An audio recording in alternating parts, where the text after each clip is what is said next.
안녕하세요. 책 읽는 어른입니다. 여러분은 한 주 몸과 함께 어떻게 보내셨나요? 내 몸을 존중하며 지내보셨나요? 저는 이번 한 주 일과 세미나 참석으로 몸을 존중하지 못함으로 인해 힘든 한 주를 보냈습니다. 어떻게 보면 몸을 혹사시키면서 예전에 좋지 않은 습관이 자연스럽게 찾아왔습니다. 이번 영상을 준비하기 위해 다시 책을 펴고 몸을 의식하면서 집중하는 시간을 가졌습니다. 오늘 영상을 끝으로 이제 몸을 챙깁니다. 책에 대한 시리즈는 마무리가 됩니다. 여러분 꼭 책을 구매하시고 영상으로 담지 못한 귀한 내용을 접해 주시고 생활에 작게 실천해 보시기를 강추드립니다. 그럼 7장 몸이 깨어나면 삶이 깨어납니다. 를 낭독하고 여러분과 실천 질문을 나눠보겠습니다.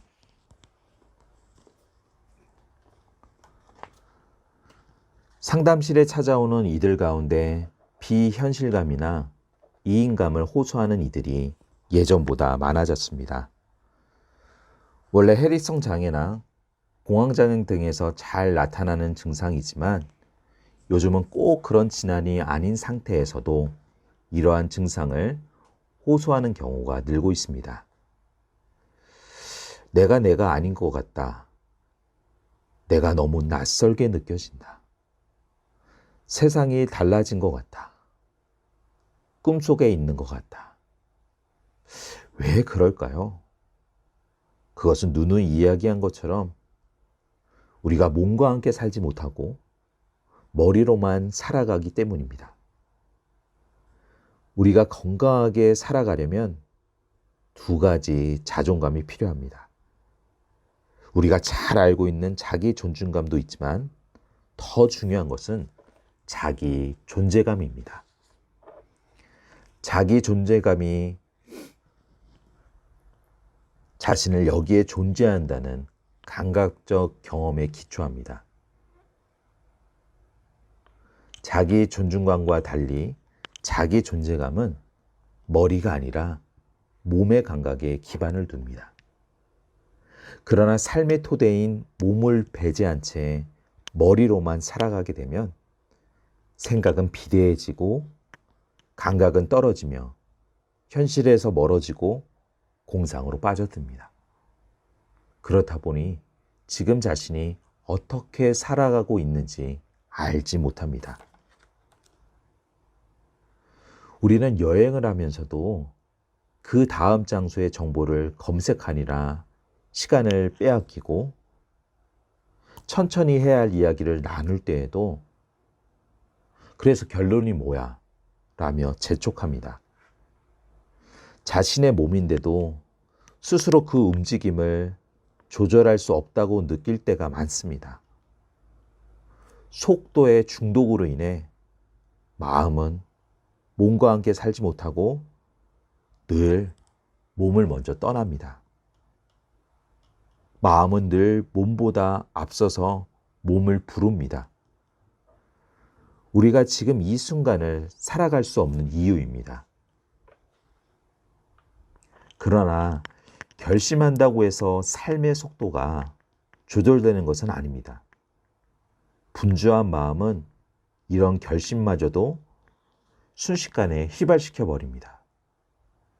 이를 위해 가장 중요한 이는 몸으로 돌아오는 것입니다. 몸의 감각을 깨어야 합니다. 몸의 속도를 조절해야 합니다. 감각이 살아나면 우리는 자기 존재감을 회복하고 지금 여기에 존재할 수 있습니다. 마음이 몸과 함께 있을 때 우리는 시간에 쫓기거나 앞서지 않습니다. 시간과 함께 흘러갈 뿐입니다. 몸이 있는 곳에 마음이 머무는 것이 바로 바디플리스입니다. 이는 작은 변화가 아닙니다. 몸에 마음이 머무르면 연쇄 효과가 나타납니다. 몸이 깨어나고 몸이 경험에 참여하면 우리는 더 깊이 느낄 수 있습니다. 여행을 가서 우리가 행복을 느끼는 것은 먹어보지 못한 음식을 먹어서도 아니고 특급 호텔에 묵어서도 아니고 숨이 막힐 것 같은 비경을 봐서도 아닙니다. 사소한 경험 하나하나도 깊이 있게 체험하도록 몸의 감각이 깨어나기 때문입니다.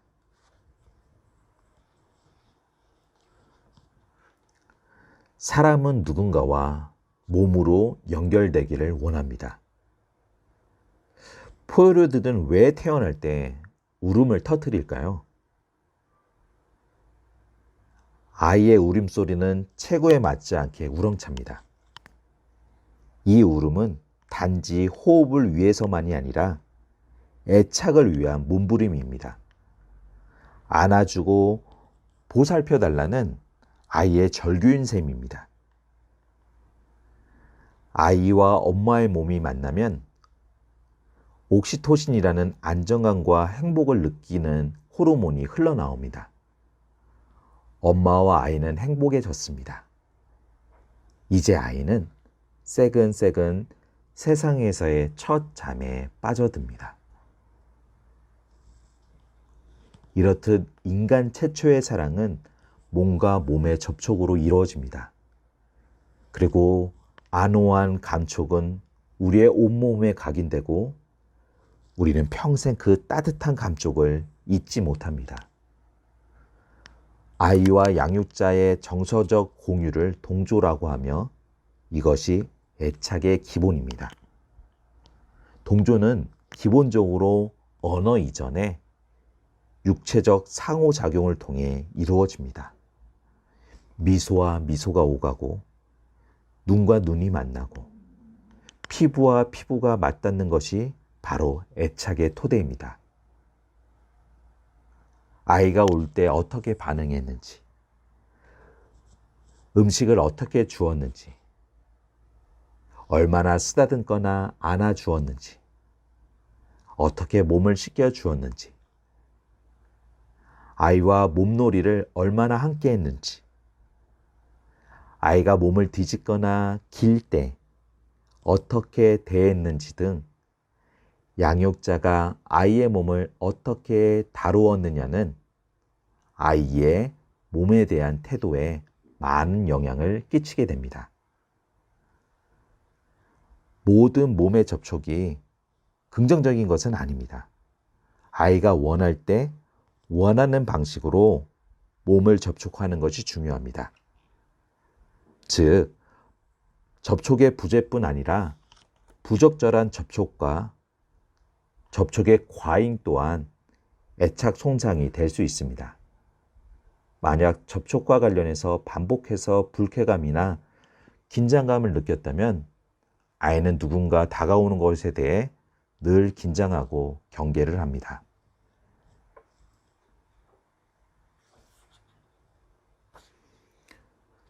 혼자 잘 살 수 없도록 설계된 인간의 몸. 아이는 세상에 태어나자마자 마치 누군가를 붙잡으려는 것처럼 소문을 내밉니다. 그것이 인간이 세상에 나와서 보이는 최초의 움직임입니다. 물론 이는 의식적인 것이 아니라 본능적인 반사행동입니다. 그렇다면 인간의 가장 마지막 움직임은 무엇일까요? 호스피스 의료기관 종사자들의 이야기를 들어보면 사람들은 숨이 끊어지기 직전에 팔을 들어 올리려고 안간힘을 쓴다고 합니다. 마치 아기가 태어나 누군가를 붙잡으려는 움직임과 매우 유사합니다. 이렇듯 삶의 시작과 끝은 무척 닮아 있습니다. 인간은 요람에서 무덤까지 누군가 몸과 닿기를 원합니다. 살갗과 살갗이 닿기를 바라고 눈과 눈을 마주하기를 바라고 손과 손을 맞잡기를 원합니다. 인간의 몸은 혼자 잘 살아갈 수 있도록 설계되어 있지 않기 때문입니다. 우리는 접촉을 원하고 깊이 연결될수록 가장 큰 행복감을 느낄 수 있도록 설계되어 있습니다. 그러므로 인간에게 가장 큰 고통은 다른 사람과의 신체 접촉을 차단하는 것입니다. 혼자 살아도 아무런 불편함을 느끼지 못하는 이 시대에도 인공지능과 사랑에 빠지는 새로운 문화를 눈앞에 두고 있는 지금에도 우리의 몸은 여전히 누군가의 몸을 원합니다. 인간은 평생 동안 자신의 몸을 기대고 자신의 몸과 맞닿을 다른 이의 몸을 필요로 합니다.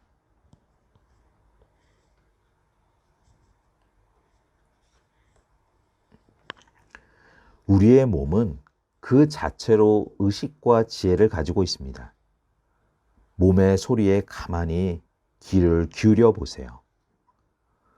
몸은 직감적으로 위험을 알려주고 우리의 몸을 보호하며 우리가 누구인지를 말해주고 무엇을 해야 하고 하지 말아야 할지를 말하며 마음이 어지러운 상태에서도 어디로 가야 할지를 알려줍니다. 프랑스 심리 치유사인 기 코르노는 저서 마음의 치유를 통해 이렇게 이야기했습니다. 우리 몸은 우리가 자기 자신이나 인생을 대하는 전반적인 태도를 반영하는 거울이다. 우리 몸은 우리가 규칙을 위반할 때마다 불쾌함이나 뻣뻣함, 고통 등의 증상으로 우리에게 그 사실을 알려준다. 우리의 몸은 그 나름대로 지혜를 가지고 있으며 우리에게 균형이 깨어졌다는 신호를 보낸다. 질병은 우리로부터 배신당한 육체가 우리에게 대화를 요구하는 방법이라고 할 수 있다.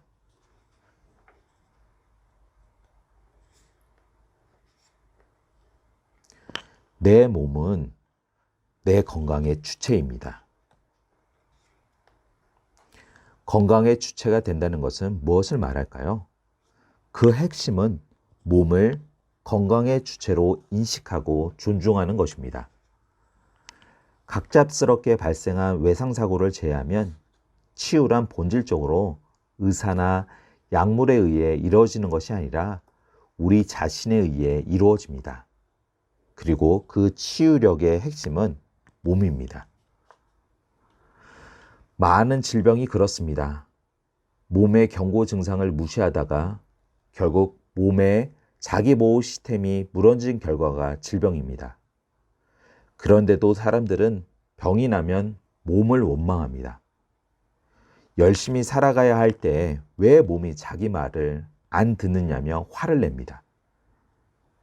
배신감을 느끼는 사람들도 있습니다. 하지만 생각해 보세요. 몸은 지금까지 우리가 시키는 대로 군말 없이 헌신해 왔습니다. 우리가 몸에 전혀 신경을 쓰지 않고 오히려 잠을 안 재우고 휴식을 취하지 않고 몸에 해로운 음식을 주어도 묵묵히 우리를 위해 일해 왔습니다.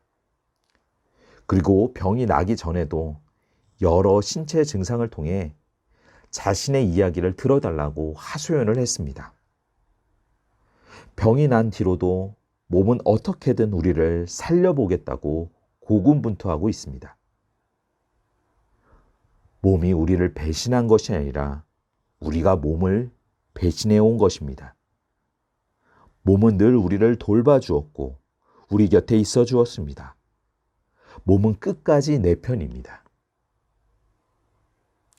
삶의 시작부터 나와 함께 살아오고 나를 위해 헌신해 온 내 몸에게 따뜻한 주의를 기울이고 몸이 내게 건네는 이야기에 귀를 기울여야 합니다. 질병의 중요한 원인은 몸의 균형이 점진적으로 깨지고 교정되지 못한 채 굳어버린 잘못된 생활 습관입니다. 몸을 느끼는 것이 아니라 몸을 느끼지 않는 것이 우리의 습관입니다.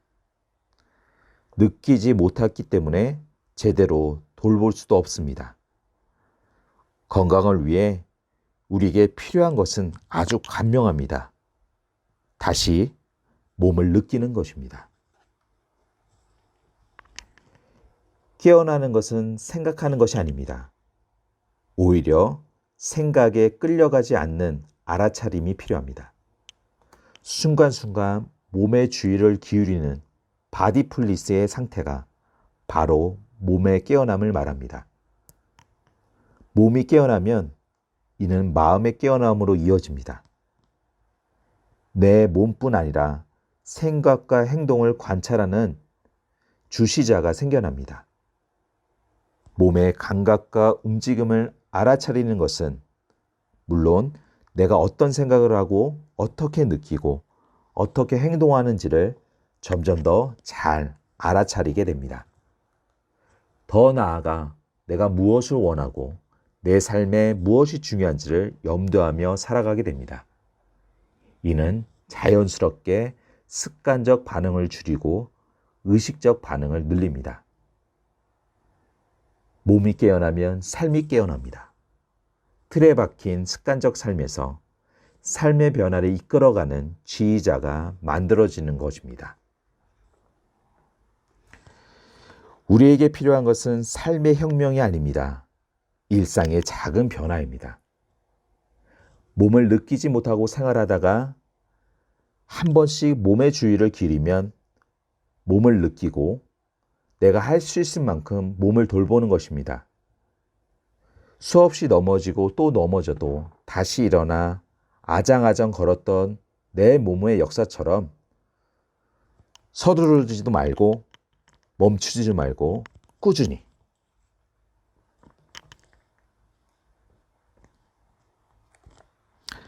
그럼 여러분과 나누고 싶은 실천 질문을 함께 나눠보겠습니다. 첫째, 여러분은 몸과 마음의 속도에 맞춰 생활하고 있습니까? 둘째, 여러분은 상대방과의 몸의 접촉을 어떻게 느끼십니까? 상대방과 편안하게 허깅해 보신 경험이 있습니까? 셋째, 여러분은 몸의 감각을 의식하고 있습니까? 평소 몸과 어떤 대화를 나누십니까? 넷째, 여러분은 몸을 돌보고 귀 기울이기 위해 일상에서 어떤 작은 실천을 해볼 수 있을까요? 한 주 동안 위의 질문을 자신에게 해보고 노트에도 적어보셨으면 좋겠습니다. 무엇보다 책의 내용을 우리의 일상의 작은 실천으로 꼭 옮겨보셨으면 합니다. 오늘 내용이 여러분의 마음과 몸에 와닿았다면 구독과 좋아요 꾹 눌러주세요. 다음 주에 만나요.